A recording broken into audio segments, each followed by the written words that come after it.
الحمد لله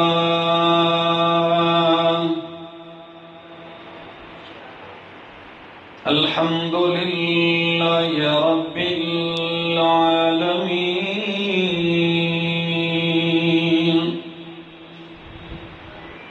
والعاقبة للمتقين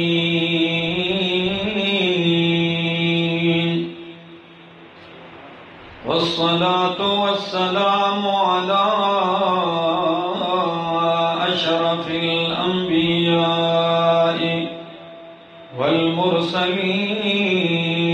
والمرسلين وعلى آله وأصحابه أجمعين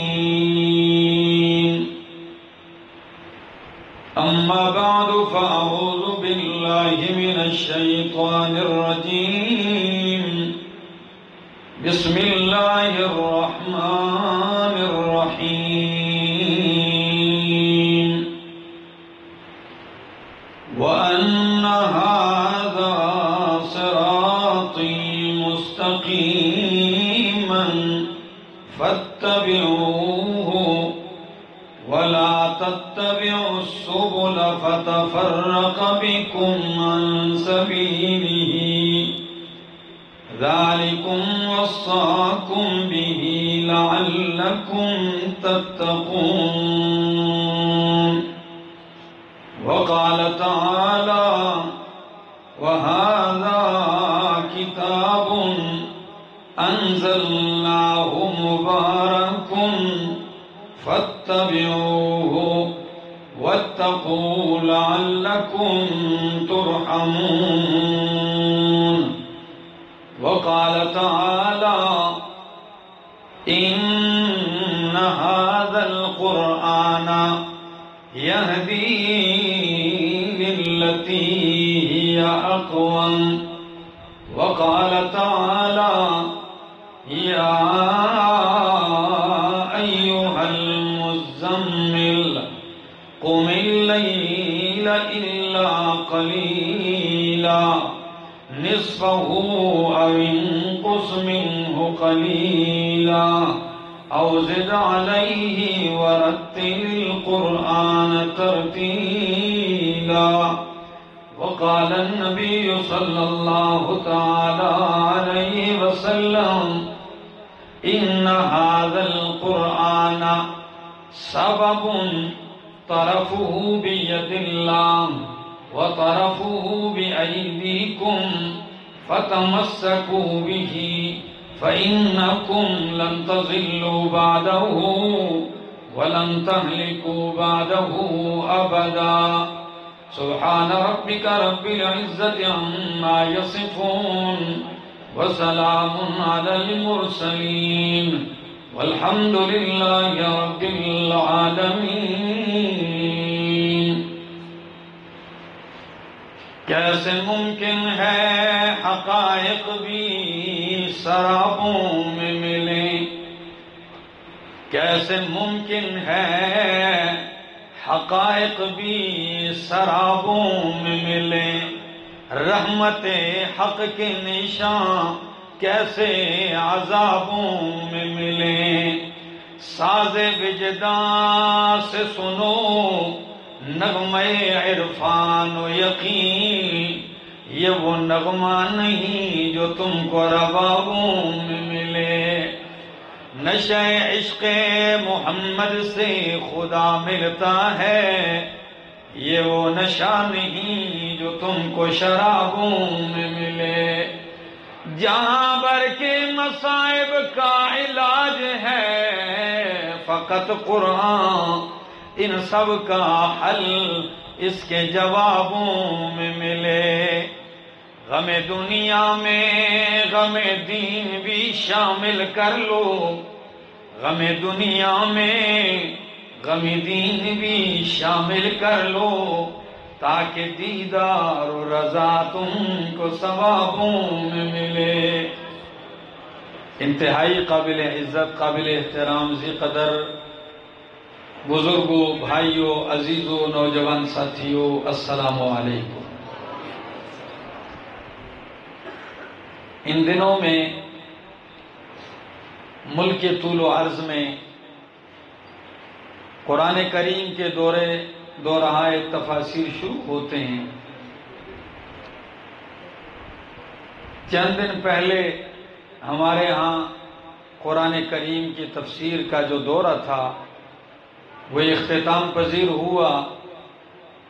تقریباً اس دورے میں 35 سے 40 ہزار تک طلباء شریک ہوتے ہیں۔ تو 2 دن گھر میں بھی فارغ تھا۔ حافظ انس صاحب نے بے اصرار اور محبت دعوت دی، تو میں بھی گھر میں بیٹھے بیٹھے تنگ ہو گیا، تو میں نے کہا میں آ رہا ہوں۔ تو اللہ نے کیا، آپ سے ملاقات ہوئی، آپ کی اس قرآنی مجلس میں گفتگو کا موقع نصیب ہوا، اور آج 27ویں شب بھی ہے۔ رمضان المبارک کا ہر لمحہ، ہر لحظہ قیمتی اور انمول ہے، لیکن رمضان کی آخری جو راتیں ہیں اور تاک راتیں ہیں، ان کے کیا کہنے۔ پھر ان تاک راتوں میں اللہ رب العزت نے ایک رات میں وہ قیمتی رات جسے لیلۃ القدر کہا جاتا ہے وہ پنہا رکھ دی ہے، اور جو اللہ والے ہوتے ہیں، جو اس طلب میں رہتے ہیں، وہ اس جستجو میں ہوتے ہیں کہ اللہ کرے کہ یہ رات کہیں ہم سے چھوٹ نہ جائے، ضائع نہ چلی جائے۔ اس لیے ہوشیار لوگوں کا طریقہ کار یہ ہوتا ہے کہ وہ آخری 10 راتوں میں ہر رات جاگتے ہیں۔ وہ یہ نہیں دیکھتے کہ جفت ہے یا طاق ہے۔ ایک بندہ مجھے آ کر کہنے لگا کہ مولانا صاحب، ہمارے ہاں 27ویں شب ہے تو کسی دوسرے ملک میں وہی شب 28ویں ہے، یہاں 25ویں ہے تو کسی جگہ 26ویں ہوگی، تو یہ جفت اور طاق میں کیسے ہمیں معلوم ہوگا کہ یہ جو لیلۃ القدر یہاں ہے وہاں کون سی رات کو ہوگی؟ اگر یہاں طاق کو ہے تو پھر تو وہاں جفت کو ہوگی۔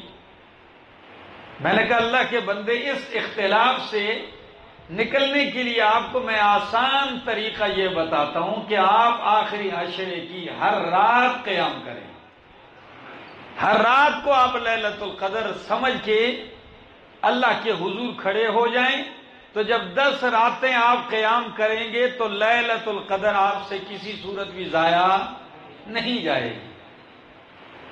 تو آج 27ویں شب بھی ہے اور مجلس قرآن بھی ہے۔ آپ نے قرآن کریم سنا ہے، حضرت قاری صاحب نے سنایا ہے۔ اللہ ان کا سننا اور ان کا سنانا اور آپ کا سننا قبول اور منظور فرمائے۔ دوستو، دیکھنا یہ ہے کہ قرآن کریم کیا ہے، کیوں آیا ہے۔ تو سب سے پہلی چیز کہ قرآن کیا ہے، تو قرآن اللہ کا کلام ہے۔ کیا ہے؟ اس کی عظمت کے لیے یہی کافی ہے کہ یہ کس کا کلام ہے؟ اللہ کا کلام۔ جتنا متکلم اونچا ہوتا ہے اتنا ہی اس کا کلام اونچا ہوتا ہے۔ یہ اللہ کی ذات سے نکلا ہوا ہے۔ کلام متکلم کے اندر سے نکلتا ہے، قرآن اللہ کی ذات سے نکلا ہوا ہے۔ یہی قرآن جو ہے، اسی لیے علماء فرماتے ہیں یہ مخلوق نہیں ہے، حادث نہیں ہے، فانی نہیں ہے، یہ اللہ کا کلام ہے، اللہ کی صفت ہے۔ اور آپ جانتے ہیں کلام الملوک ملوک الکلام، بادشاہوں کا کلام کلاموں کا بادشاہ ہوتا ہے۔ تو اللہ کی بات ساری باتوں کی کیا ہے؟ بادشاہ ہے۔ یہ آیا اللہ کی طرف سے ہے۔ إِنَّهُ لَتَنزِيلُ رَبِّ الْعَالَمِينَ۔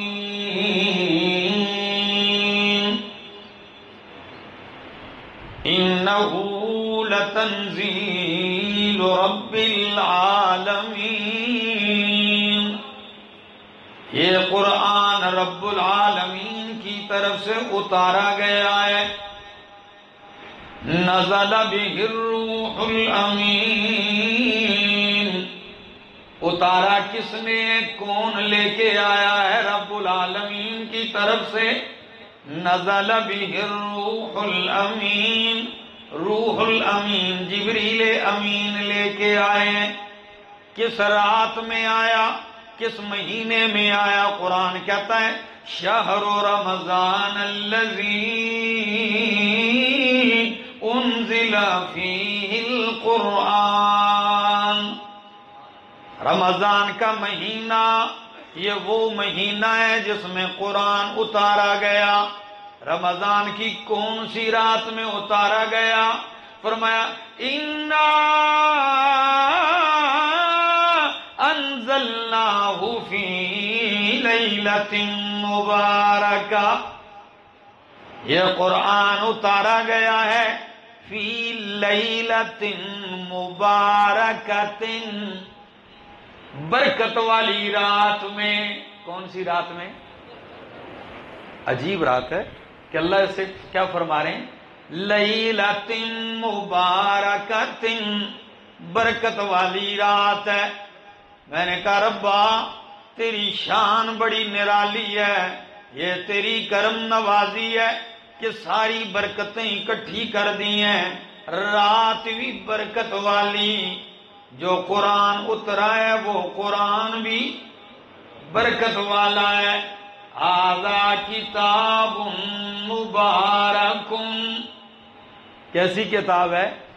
کتاب بھی مبارک ہے، رات بھی مبارک ہے، اور جس ذات نے بھیجا ہے وہ خود مبارک ہے۔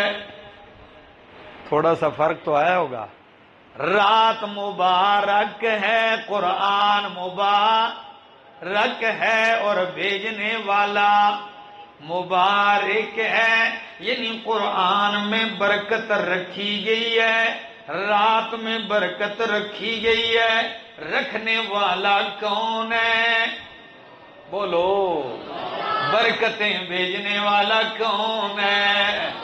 آپ بولتے اس لیے نہیں کہ ہمارے ہاں دنیا میں ماحول چل رہا ہے، کوئی قبر کی مٹی میں برکتیں تلاش کر رہا ہے، کوئی کسی کے لعاب میں برکت تلاش کر رہا ہے۔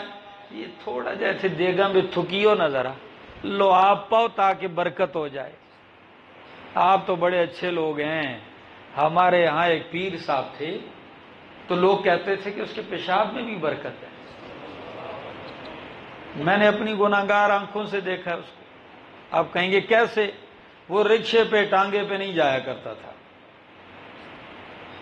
وہ 30-40 آدمی اس کے آگے پیچھے ہوتے، وہ کندھے پر بیٹھا کرتا تھا، اور جب ایک مرید تھکتا تو دوسرا تیار ہوتا، بس فوراً اس پہ سوار ہو گیا، اگلا تیار اس پہ سوار ہو گیا، اور جب تقاضا شریف آیا تو ٹینکی اوپر سے ہی خالی کر دیتا تھا، بے فکر، یہ دیکھتا بھی نہیں کہ میرے نیچے انسان ہے۔ تو چلو اس نے تو ٹینکی خالی کر دی، اب نیچے کے بدبختوں کا بھی یہ حال تھا کہ یہ ایسے چلو پکڑتے، اوئے ہوئے ہوئے، جیسی کو بہت بڑی برکت والی چیز آ رہی ہے، ایسے چلو بھرتے مل رہے ہیں۔ لیکن قربان جاؤں، یہ وہ کتاب ہے جس نے ہمیں بتایا ہے کہ برکتیں دینے والا کون ہے۔ تبارک الذی نزل الفرقان علی عبدہ لیکون للعالمین نذیرا۔ تبارک الذی جعل فی السماء بروجا وجعل فیہا سراجا وقمرا منیرا فتبارک اللہ احسن الخالقین فتبارک اللہ رب العالمین، تبارک اسم ربک ذی الجلال والاکرام، تبارک الذی بیدہ الملک۔ نماز میں پڑھتے ہو سبحانک اللہم وبحمدک وتبارک، بابرکت نام کس کا ہے؟ درود میں پڑھتے ہو اللہم صلی علی محمد وعلی آل محمد کما صلیت علی ابراہیم وعلی آل ابراہیم انک حمید مجید، اللہم بارک علی محمد، اللہ محمد صلی اللہ علیہ وسلم پہ برکت نازل فرما۔ جب یہ پڑھتے ہو تو کہتے ہو تو مان جاؤ کہ محمد عربی کو بھی برکتیں دینے والا کون ہے؟ اللہ ہے۔ عقیدہ درست کر لیجئے، صحابہ سفر پر ہیں، اللہ کے محبوب ساتھ ہیں، صحابی فرماتے ہیں فَقَلَّ الْمَاء، پانی کم ہو گیا، یا رسول اللہ پئیں تو وضو کے لیے نہیں بچتا، وضو کریں تو پینے کے لیے نہیں، پانی بھی کوئی نہیں۔ فرمایا جس جس کے پاس مشکیزے میں تھوڑا تھوڑا پانی ہے جمع کرتا جائے، لائیے میرے پاس، کوئی بوتل میں کوئی مشکیزے میں لا رہے ہیں، سب نے اکٹھا کیا، 1400 صحابہ کرام ہیں، صحیح مسلم کی حدیث ہے، امام الانبیاء نے اس مشکیزے میں یوں ہاتھ مبارک ڈالا، جب ہاتھ ڈالا صحابہ فرماتے ہیں اللہ کی قسم ہم نے اپنی آنکھوں سے دیکھا کہ الماء یفور من اصابعہ، نبی کریم کی انگلیوں سے پانی کے فوارے جاری ہو گئے، مشکیزیں بھرتے جا رہے ہیں، غسل بھی ہو رہا ہے، وضو بھی ہو رہا ہے، پینے کے لیے بھی اکٹھا کیا جا رہا ہے، لیکن بھیرے والو یاد رکھنا میری بات، یہ میرے نبی کا معجزہ ہے۔ کس کا؟ ہاں، معجزات مانتے ہیں کہ نہیں مانتے؟ یہ نبی کا معجزہ ہے۔ معجزہ کا معنی کیا ہوتا ہے؟ عاجز کر دینے والی چیز، یعنی جس کے کرنے سے باقی مخلوق انسان عاجز ہوں، اللہ نبی کے ہاتھ پہ وہ سرزد کر دیتا ہے۔ نبی کی دعوی نبوت کی تصدیق اور تائید کے لیے اللہ نے کئی نبیوں کو بلکہ ہر نبی کو معجزات عطا کیے۔ اللہ نے عیسیٰ علیہ السلام کو معجزات سے نوازا ہے، اللہ نے اپنے کلیم موسیٰ علیہ السلام کو معجزات سے نوازا ہے۔ قرآن مقدس نے ذکر کیا ہے، عجیب تناسب بیان کرنے لگا ہوں بھیرے والو، کہنا سبحان اللہ کی صدا تو آنی چاہیے۔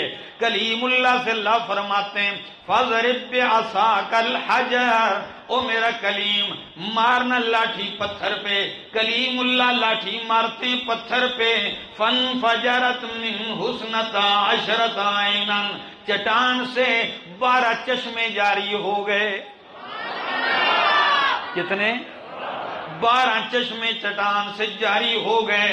یہ کلیم اللہ کا معجزہ ہے، لیکن اب اللہ کے حبیب کا معجزہ بتانے لگا ہوں جو میں نے حدیث مسلم کی پڑھی ہے۔ فرق کیا ہے؟ فرق ذرا دیکھیے۔ معجزہ ہے کلیم اللہ کا، بہت بڑا معجزہ ہے، چٹان سے پانی نکلا ہے، لیکن پانی تو عموماً چٹانوں، پتھروں، پہاڑوں ہی سے نکلتا ہے۔ پانی عموماً چٹانوں سے، پتھروں سے اور پہاڑوں اور مٹی ہی سے نکلتا ہے، لیکن میرے محبوب کا معجزہ ہے آپ نے ہاتھ ڈالا ہے، ایسا چشمہ جاری ہوا ہے، ایسا فوارہ جاری ہوا ہے، عقل انسانی حیران ہے۔ 1400 صحابہ کرام پانی بھرتے ہیں اور اللہ کے محبوب اعلان کرتے ہوئے کیا فرماتے ہیں؟ حی علی الطہور المبارک، لفظ برکت سے بات چلی تھی، حی علی الطہور المبارک، او لوگو آؤ مبارک پانی لے جاؤ، ہاتھ سے نکل رہا ہے، آؤ مبارک پانی لے جاؤ، لیکن عقیدہ ٹھیک رکھنا، ہاتھ میرا ہے، والبرکۃ من اللہ، ہاتھ میرا ہے، برکت کس کی طرف سے؟ تو انا انزلناہ فی لیلۃ مبارکہ، قرآن جس رات میں آیا وہ رات مبارک، وہ رات مبارک کون سی رات ہے؟ انا انزلناہ فی لیلۃ القدر، وہ کون سی رات ہے؟ لیلۃ القدر، قدر والی رات ہے۔ اس رات کو کیا نام دیا گیا ہے؟ کبھی آپ نے بھیرے والوں پوچھا بھی ہے کہ اس رات کو قدر والی رات کیوں کہتے ہیں؟ آج میں سنانے لگا ہوں، 3 وجہ سے اس رات کو قدر والی رات کہا جاتا ہے۔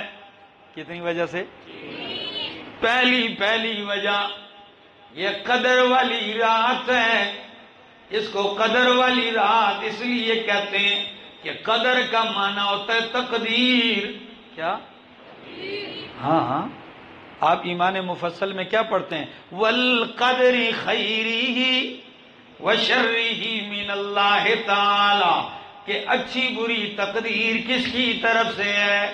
اللہ کی طرف سے۔ تو لیلۃ القدر یعنی تقدیر والی رات، اس رات میں اللہ اگلے سال تک کے لیے انسان کے جو کام ہوتے ہیں، فیصلے ہوتے ہیں، وہ فرشتوں کے سپرد کر دیتے ہیں۔ عام لوگوں میں مشہور ہے کہ وہ قدر والی رات شب برات کہتے ہیں، نہ میرا دوست، قرآن وہ رات کون سی ذکر کرتا ہے؟ وہ لیلۃ القدر ہے۔ اب آپ کہیں گے حدیث میں تو آتا ہے ان اللہ کتب مقادیر الخلق قبل ان يخلق السماوات والارض ب50,000 سنہ، اللہ نے مخلوقات کی تقدیر آسمان و زمین کے پیدا کرنے سے بھی 50,000 سال پہلے لکھ دی ہے۔ بخاری مسلم کی حدیث 50,000 سال پہلے لکھی گئی، تو پھر اس آیت کا کیا مطلب ہے کہ لیلۃ القدر کو تقدیر والی رات کہنے کا مقصد؟ جواب سنیے، تقدیر لکھی تو 50,000 سال پہلے ہے، لیکن 1 سال کا جو گوشوارہ ہوتا ہے وہ فرشتوں کو سپرد اس رات میں کیا جاتا ہے۔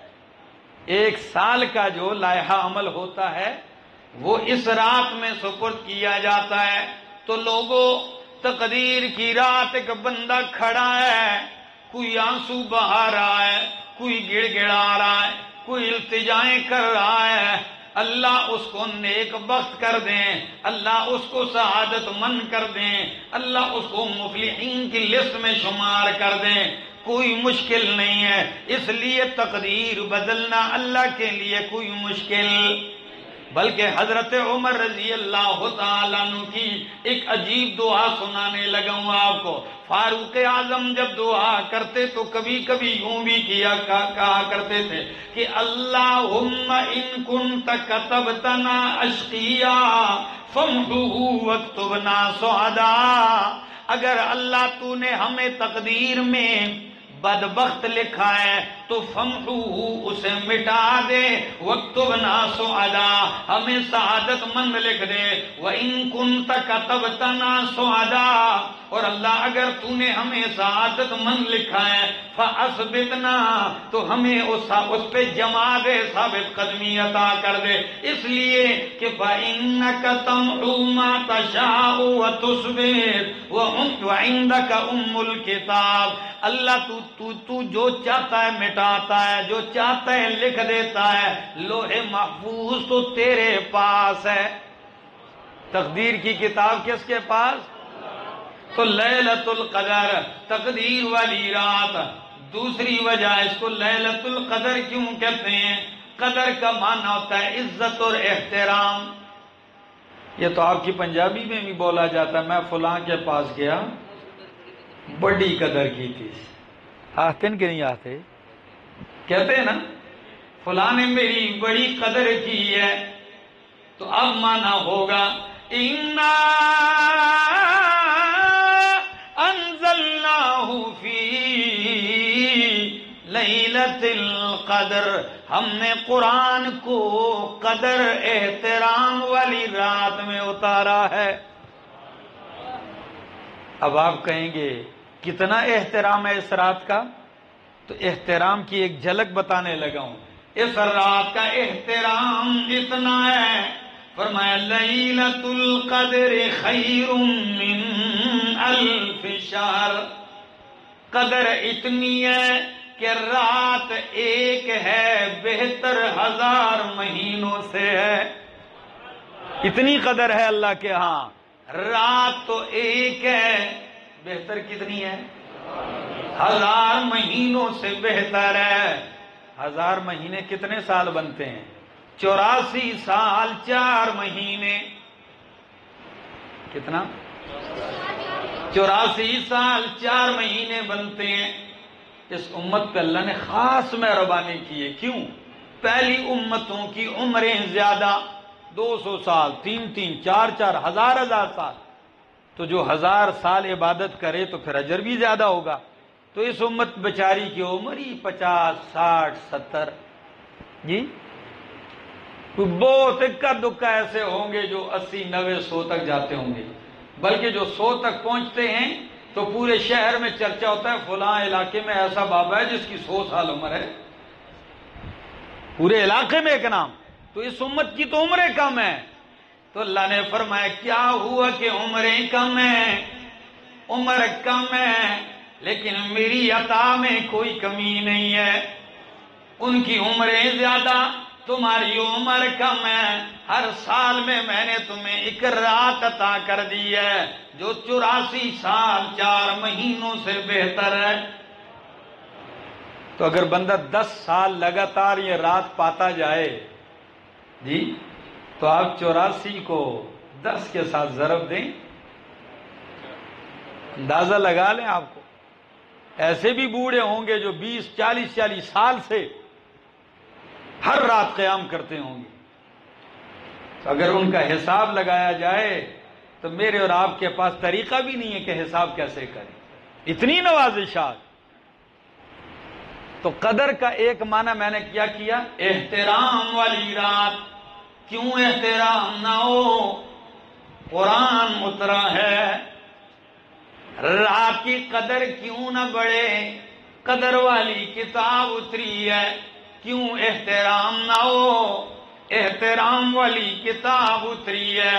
یہ تو اتنی احترام والی کتاب ہے کہ یہ کاغذ، یہ ریگزین کا یہ جلد، اسے کوئی پوچھتا بھی نہ ہو. ایسا ہی گلی میں پڑا ہو کوئی پوچھے بھی نہیں. لیکن جب قرآن کا غلاف بن گیا تو آپ کے محلے کا نابالغ معصوم بچہ بھی اسے گندی نالی اور گلی میں برداشت نہیں کرے گا، اٹھائے گا اور چوم لے گا. قرآن ہے ہی عزتوں والی کتاب ہے. تو جس رات میں قرآن آیا وہ رات 1000 مہینوں سے افضل ہو گئی. پھیرے والوں میرا استدلال سمجھیے. میرے شیخ القرآن مولانا محمد طیب طاہری کہا کرتے تھے کہ عطر والا، خوشبو والا، خوشبو لگا کے جس گلی سے گزر جاتا ہے، اچھی پرفیوم لگی ہو، اچھی خوشبو لگی ہو، گزرتا ہے تو بعد میں آنے والا کہتا ہے یار بڑی قیمتی خوشبو لگا کے گزرا ہے، پوری گلی معطر ہو گئی، مہک ہی مہک ہے. حالانکہ گلی میں خوشبو ہوتی نہیں، کہیں دیوار کے ساتھ لگی ہے. صرف خوشبو والا گزرا ہے. تو خوشبو والے کے گزرنے سے گلی معطر تو جس خوشبو والے کے بدن پہ وہ خوشبو لگی ہوگی وہ بدن کتنا معطر ہوگا. تو بھیڑے والوں استدلال پہ غور کیجئے.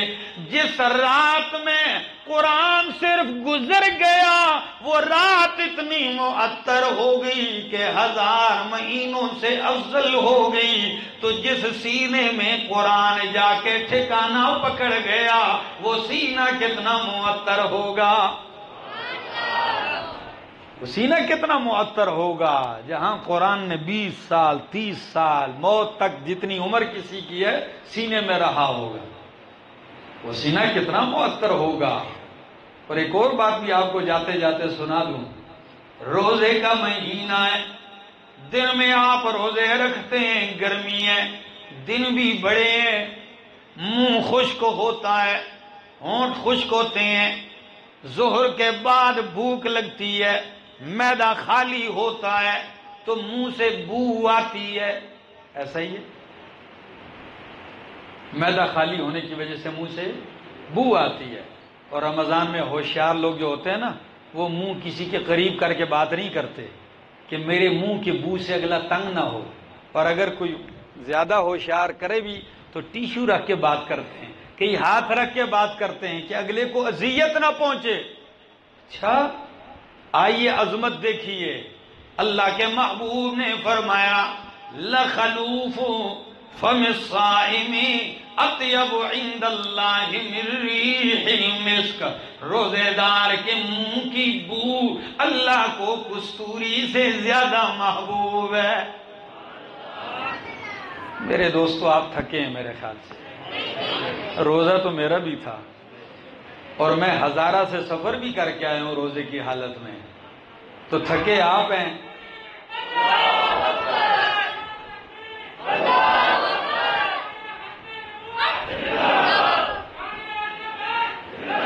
ماشاءاللہ اب چلو جاگ گئے ہیں. تو روزے دار کے منہ کی بو اللہ کو کستوری سے زیادہ محبوب ہے. تو میرے والو جب بو اتنی محبوب ہے تو خود روزے دار کتنا محبوب ہوگا. اللہ, وہ روزے دار رب کو کتنا محبوب ہوگا. روزے دار کے منہ کی بو اگر کستوری سے زیادہ محبوب ہے تو روزے دار کے منہ سے نکلنے والا قرآن کتنا محبوب ہوگا. روزہ بھی ہے, قرآن پڑھ رہا ہے, تسبیح پڑھ رہا ہے, درود پڑھ رہا ہے, حمد و ثنا کر رہا ہے. علامہ ابن قیم رحمہ اللہ کی ایک بات بتانے لگا ہوں. کہتے ہیں میں نے اپنے استاد شیخ الاسلام علامہ ابن تیمیہ رحمہ اللہ سے پوچھا, حضرت لوگ پوچھتے ہیں کہ تسبیح حمد و ثنا بہتر ہے یا استغفار بہتر ہے. لوگ آ کے پوچھتے رہتے ہیں ہم استغفار زیادہ پڑھا کریں یا تسبیحات زیادہ پڑھیں. سبحان اللہ الحمدللہ, سوال تو بڑے کام کا ہے لیکن قربان جاؤں جواب پہ بھی جھوم جاؤ گے. حضرت تسبیح بہتر ہے یا استغفار بہتر ہے؟ علامہ ابن تیمیہ فرماتے ہیں میرا شاگرد کپڑا اگر میلا ہو تو صابن اور صرف بہتر ہے, اور کپڑا اگر پاکیزہ ہو تو خوشبو اور عطر بہتر ہے. جواب سمجھیے, اشارہ کر دیا. یعنی اگر بندہ گناہوں سے آلودہ ہے تو استغفار بہتر ہے کہ دھلتے ہیں گناہ, اور اگر گناہوں سے بچا ہوا ہے تو تسبیح کی خوشبو بہتر ہے. اللہ, تو روزے کی حالت میں بندہ استغفار کر رہا ہے, تسبیحات پڑھ رہا ہے, کیا مزہ ہے, کیا لطف ہے. لیکن آخری ایام ہے میرے دوستو, تو لیلۃ القدر, قدر والی رات کہنے کی تیسری وجہ دو بتا دی ہیں. تیسری وجہ شاید آپ نے نہ سنی ہو. قدر کا تیسرا معنی ہوتا ہے تنگی. کیا معنی ہوتا ہے؟ تنگی. یہ کہاں بیان کیا گیا قدر کا معنی تنگی؟ خود قرآن نے کی ہے. قرآن کہتا ہے حضرت یونس علیہ السلام قوم سے ناراض ہو کے جب جانے لگے تو قرآن کہتا ہے فَظَنَّ أَن لَّن نَّقْدِرَ عَلَيْهِ، میرے یونس علیہ السلام نے خیال کیا أَن لَّن نَّقْدِرَ عَلَيْهِ کہ ہم ان پہ تنگی نہیں کریں گے. کیا نہیں کریں گے؟ اچھا، قدر کا یہی تنگی والا معنی دوسری جگہ بھی قرآن ذکر کرتا ہے. وہ کون سا ہے؟ فرمایا اللہ کی مرضی ہے، جس کے لیے چاہتا ہے روزی کشادہ کرتا ہے، وَيَقْدِرْ جس کے لیے چاہتا ہے تنگ کرتا ہے. تیسرے مقام پہ قرآن قدر کا معنی تنگی ذکر کرتا ہے. اللہ فرماتے ہیں جب میں کسی بندے کو آزماتا ہوں فَقَدَرَ عَلَيْهِ رِزْقَهُ، فَقَدَرَ عَلَيْهِ رِزْقَهُ اس کی روزی تنگ کر دیتا ہے تو وہ اللہ سے شکوہ کرنے لگتا ہے. تو قدر کا معنی تنگی ہے. بیرے والوں معنی ہوگا اِنَّا أَنزَلْنَاهُ فِي لَيْلَةِ الْقَدْرِ، ہم نے قرآن کو تنگی والی رات میں اتارا ہے. اب آپ پوچھیں گے یہ رات تنگی والی کیسی ہے؟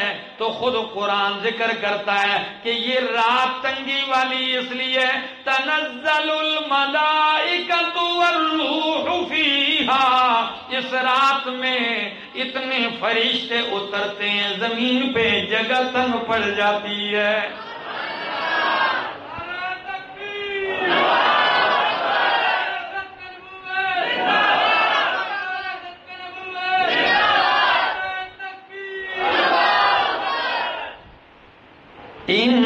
اِنَّا أَنزَلْنَاهُ فِي لَيْلَةِ الْقَدْرِ، ہم نے قرآن قدر والی رات میں اتارا. اتنے فرشتے اترتے ہیں جس رات میں قرآن اترا. قرآن کے اعزاز میں فرشتے بھی اترے ہیں. بلکہ آپ کو ایک عجیب بات بتاؤں، سورۃ الانعام جب اتر رہی تھی تو 70,000 فرشتوں کی جھرمٹ میں اس کو اتارا گیا ہے. اللہ، کیا اعزاز ہے اللہ کی کتاب کا، کیا شان ہے قرآن کی. دوستو، زندگی بدلنا چاہتے ہو، دل بدلنا چاہتے ہو، عقیدہ بدلنا چاہتے ہو، اس معاشرے کو بدلنا چاہتے ہو. ساری دنیا پریشان ہے. کسی نے سوچا ہے ان لوگوں کو نرم نرم باتیں بتاؤ شاید تبدیلی آ جائے. کوئی سوچ رہا ہے ان کو قصے کہانیاں سناؤ شاید بدل جائیں. کسی نے سوچ رکھا ہوا ہے کہ ان لوگوں کو شعر و شاعریاں سناؤ تو بدل جائیں گے. اپنا اپنا طریقہ ہے. لیکن امام مالک رحمہ اللہ کیا فرماتے ہیں؟ لا يصلح آخر هذه الامة الا بما صلحت به اولها، امت کے اس آخری حصے کی اصلاح بھی اسی طریقے سے ہوگی جس طریقے سے امت کے پہلے حصے کی اصلاح ہوئی تھی. امت کا پہلا حصہ صحابہ ہیں. کون سا؟ صحابہ ہیں پہلا حصہ. تو صحابہ کرام کی اصلاح کس سے ہوئی؟ بولیے، قرآن سے ہوئی ہے. نبی کریم کو غار حرا میں پہلی وحی میں کتنی آیتیں ملی؟ 5. کتنی؟ اقرأ بسم ربک الذی خلق، پہلی وحی، پہلی آیت، پہلا امر، پہلا حکم ہی اقرأ. عجیب انداز ہے قرآن کا میرے دوستو. پہلا حکم ہی ہے اقرأ، یعنی میرا محبوب آپ نے پڑھنا ہے تو کیا پڑھنا ہے؟ قرآن پڑھنا ہے. سنائیے ان لوگوں کو قرآن. آج جو تباہ حال بن چکا ہے، یہ معاشرے کی تباہی ہو چکی ہے، اس کی وجہ کیا ہے؟ کہ مسلمانوں کو قرآن نہیں آتا. قرآن صرف چومنے کی کتاب، قرآن صرف غلافوں میں بند کرنے کی کتاب، قرآن صرف الماری میں اوپر رکھنے کی کتاب، قرآن صرف میت کے ساتھ جنازے کے ساتھ لے جانے والی کتاب، قرآن صرف مردے کے قبر کے اوپر جو کتبے لگے ہوئے تھے سنگ مرمر پہ لکھی جانے والی کتاب بنا دی گئی ہے۔ قرآن صرف اتنی کتاب بنا دی، دلہن جا رہی ہے، شادی ہو رہی ہے، اس کے جولی میں قرآن رکھ دو، باقی پوری زندگی اس نے بھی ہاتھ نہیں لگانا۔ یہ تو ایسی کتاب نہیں تھی، یہ تو ایسی کتاب تھی وَأَنَّ هَذَا صِرَاطِي مُسْتَقِيمًا۔ لوگ پریشان ہیں، کوئی کہتا ہے اس رائے تے چلو یہ ٹھیک ہے، کوئی آتا ہے اس پاسے جاؤ یہ ٹھیک ہے، کوئی کہتا ہے ادھر آؤ میرے والا آؤ یہ ٹھیک ہے۔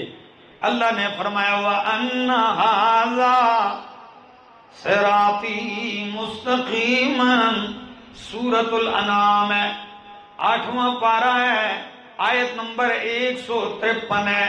وَأَنَّ هَذَا صِرَاطِي مُسْتَقِيمًا، یقیناً یہی میرا راستہ ہے، مستقیماً، ٹیڑھا نہیں، سیدھا، اس میں کوئی کھڈا، اس میں کوئی موڑ، مستقیماً، بالکل سیدھا ہے۔ فَاتَّبِعُوهُ، اسی کے پیچھے چلو، وَلَا تَتَّبِعُوا السُّبُلَ، گڑبڑ راستوں کی پیروی نہ کرو، وَلَا تَتَّبِعُوا السُّبُلَ، سبل کے پیچھے نہ چلو، سبیل کے پیچھے چلو، میرا یہی سیدھا راستہ ہے، اس کے پیچھے آؤ۔ اگر گڑبڑ راستوں کے پیچھے جاؤ گے تو کیا بنے گا؟ فَتَفَرَّقَ بِكُمْ عَنْ سَبِيلِهِ، تمہیں اللہ کے راستے سے بھٹکا دیں گے۔ ذَلِكُمْ وَصَّاكُمْ بِهِ، اللہ فرماتے ہیں یہی میری وصیت ہے۔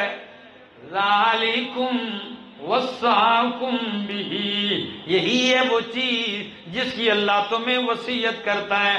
لَعَلَّكُمْ تَتَّقُونَ، تاکہ تم پرہیزگار بن جاؤ۔ تو یہی وہ سیدھا راستہ ہے۔ معاشرہ بہت دور جا چکا ہے قرآن کریم سے، یقین کیجیے، بند قرآن کو ساری دنیا مانتی ہے۔ آپ کے پنجابی شاعر نے کیا ہی کہا تھا نا کہ ٹھپے قرآن نو مندہ ہر کوئی، ٹھپے قرآن نو مندہ ہر کوئی، تے کھلے قرآن نو مندہ کوئی کوئی۔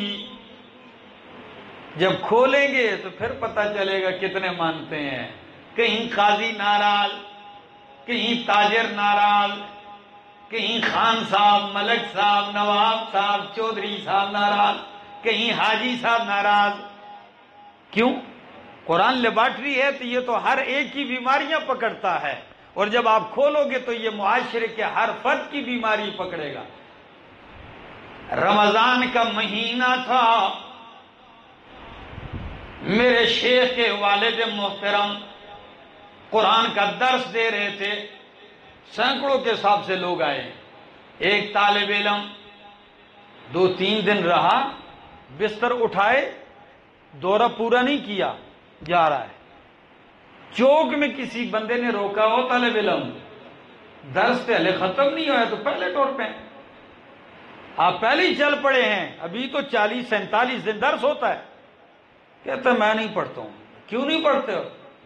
شیخ صاحب کو میرے گھر کی باتیں کسی نے بتا دی، 3را دن ہے میرے گھر کی باتیں کر رہے ہیں، میری گھریلو باتیں ہیں، ساری باتیں میری، اشارے میرے طرف ہیں۔ وہ بندہ ہوشیار تھا، نے کہا ناراض نہ، آ جاؤ آ جاؤ، ہاتھ سے پکڑا، کہنے لگے جا کے میں شیخ صاحب کو سمجھاتا ہوں، کل سے آپ کے گھر کی باتیں نہیں کریں گے۔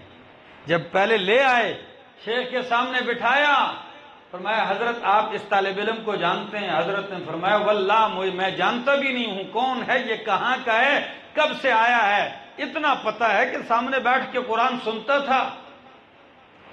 نے کہا یہ کیا کہتا ہے؟ نے کہا یہ حقیقت ہے کہ قرآن کو صحیح طریقے سے اگر بیان کیا جائے، معاشرے کی غلطیاں اس کے اوپر رد کی جائیں، اس سے اصلاح کی جائے، تو یوں لگتا ہے کہ جیسے یہ میرے گھر کی باتیں ہو رہی ہیں۔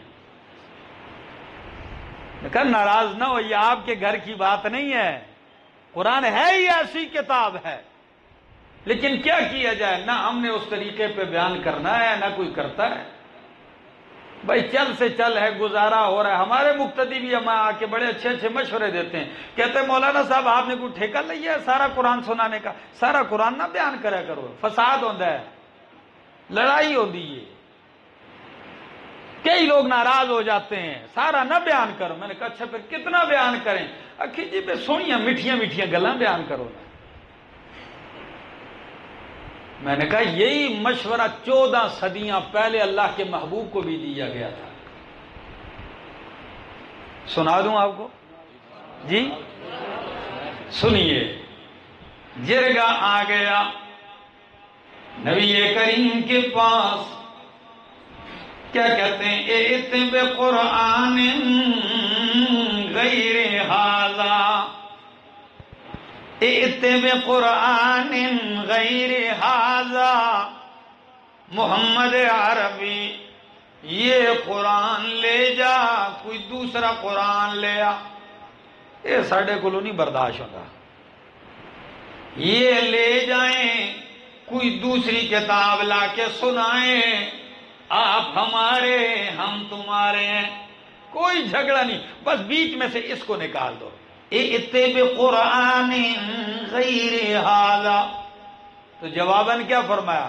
فرمایا یہ توقع مجھ سے نہ رکھنا کہ میں قرآن چھوڑ دوں کوئی اور کتاب لا کے شروع کر دوں، یہ نہیں ہو سکتا۔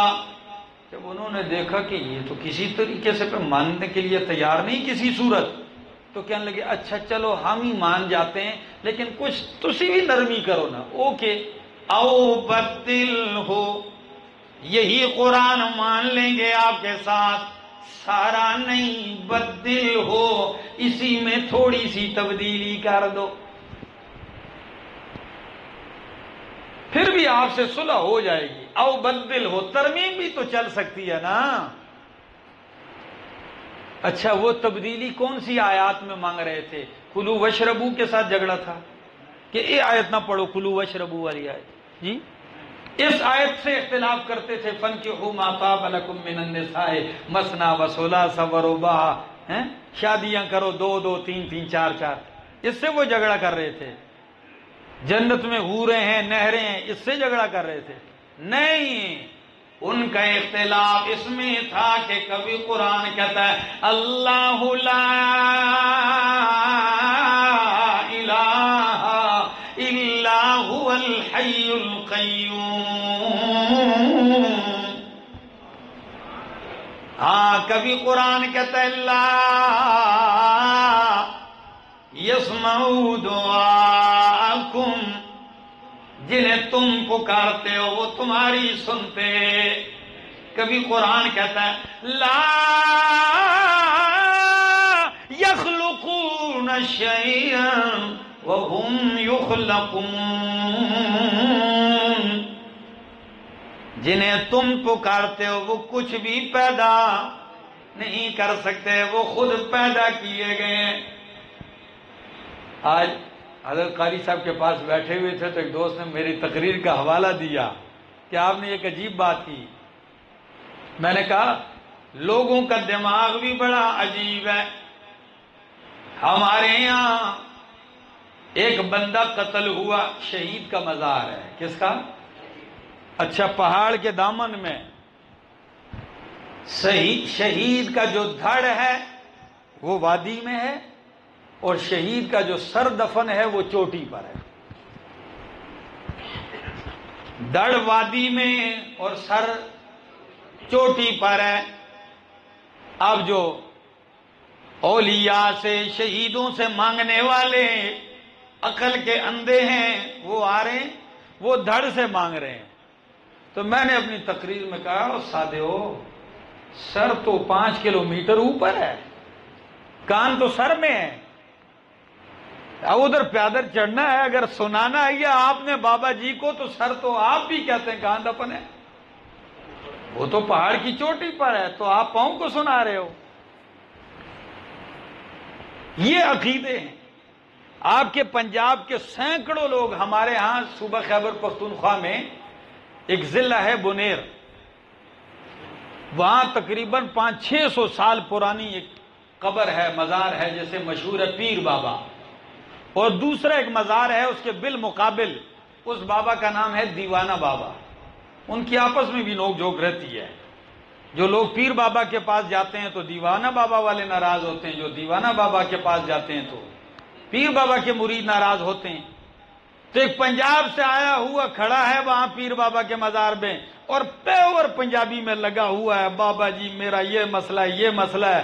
ادھر ایک پٹھان آیا، اس نے کہا خانہ خراب کا بچہ، یہ تم پنجابی میں لگا ہے، بابا تو پٹھان ہے، اس کو پنجابی کیسے آتی ہے؟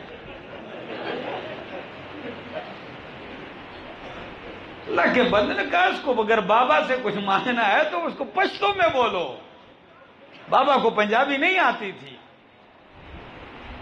میں نے کہا افسوس ہے اتنا بھی دماغ کام نہیں کرتا، یہ صرف میرے رب کی شان ہے، ہر بولی میں، ہر ایک کی، ہر جگہ سے، ہر وقت میں سننے والا کون ہے؟ ان ربی لسمیع الدعا، میرا رب ہی دعائیں سننے والا ہے۔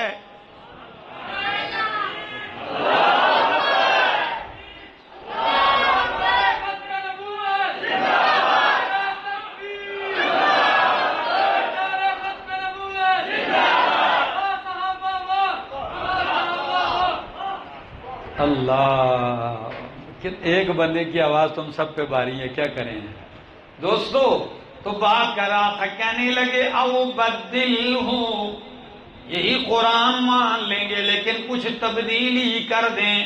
اللہ نے فرمایا قل، میرے پیغمبر کہہ دیجئے، ما یکون لی ان ابدلہ من تلقاء نفسی، قرآن بدلنا میرے اختیار میں نہیں ہے، میں قرآن بدلنے نہیں آیا، میں تو قرآن کے ذریعے جہان بدلنے آیا ہوں۔ میرے دوستو اگر بدلنا ہے معاشرے کو تو لوگوں کو قرآن سنائیے، سنیں گے قرآن، کوشش کریں گے، سمجھیں گے، زندگی باقی، ملاقات باقی۔ آخر دعوانا ان الحمدللہ۔